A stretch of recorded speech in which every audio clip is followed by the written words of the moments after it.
Okay guys, so here's a couple generators I got. I got a generator here, but this is my experimental generator right here. Um, you can see right on top there it says it produces 3400 watts, not 35. I thought 35, but anyways, I took it apart. As you can see, the motor is missing, and I'm hoping to plug in my electric motor, which is right here. It's kind of dark in here, so you can't see so well, but that requires 2500 watts, and you can see there's a pulley there on the end. I don't know if you can see it or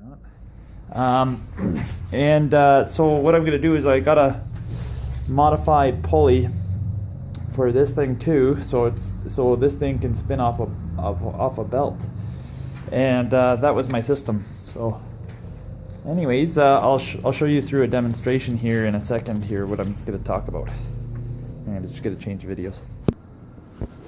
Okay, so what I was going to talk about here, I'm going to hold this steady here for you, is the generator idea here I have. I'm trying to make a perpetually running generator that doesn't run off of anything that costs money. So we took out the gas engine off the generator, and I'm trying to run it from an electric motor, and I'm trying to get that motor to run from the power the generator is producing, and then the generator will produce its power from the electric motor. So it's just a big circle, as you can see, between these two, between the electric motor and the generator. Now I'll just tell you some of the simple facts here of how I'm thinking. The generator produces, well, we found out 3400 watts instead of 3500 watts, right? When it's turning at 3600 RPM. So there's the pulley that's got to spin at 3600 RPM. And the electric motor requires 2500 watts of power to rotate at 3600 RPM, which is what you need to keep this running at 3500. And so there's a wire, a plug, out of the generator connected to the electric motor this way, right? And this is how your power is run through, is that side. And then on this side it's mechanical. Okay, and so when this guy is spinning at 3600 RPM, should be producing that 3500 watts, and that power can go back to the electric motor.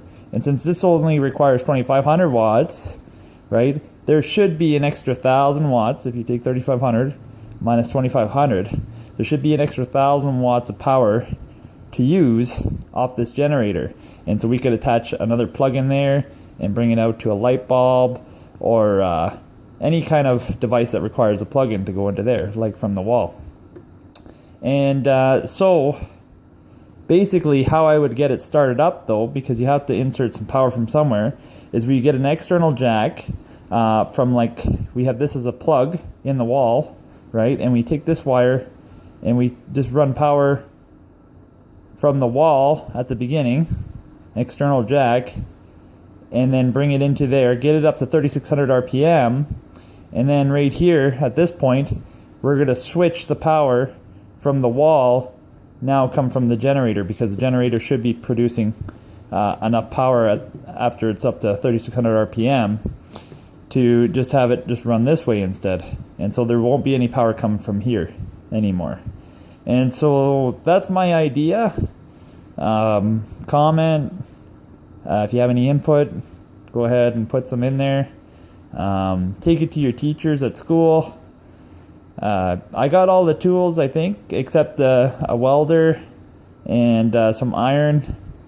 That was my simple idea of this version. If you look up online also, you can check out the Campbell system. It's a more modified version of this. Now this is without a capacitor involved, and I think we need a capacitor somewhere around here on the power line. We also might need, like Campbell system has multiple pulleys, and they use in between, in the middle, they use a big weight, and it just spins like a 10 kilogram weight. Once that gets spinning there, it's really hard to slow it down. So it'll keep it spinning longer once the power is switched from the wall, because there's a loss of power once you hit that switch for about a millisecond. And I think that's part of the reason why it might fail. This system might fail. But it's just to generate ideas and get people thinking. All right, that's the end of my video.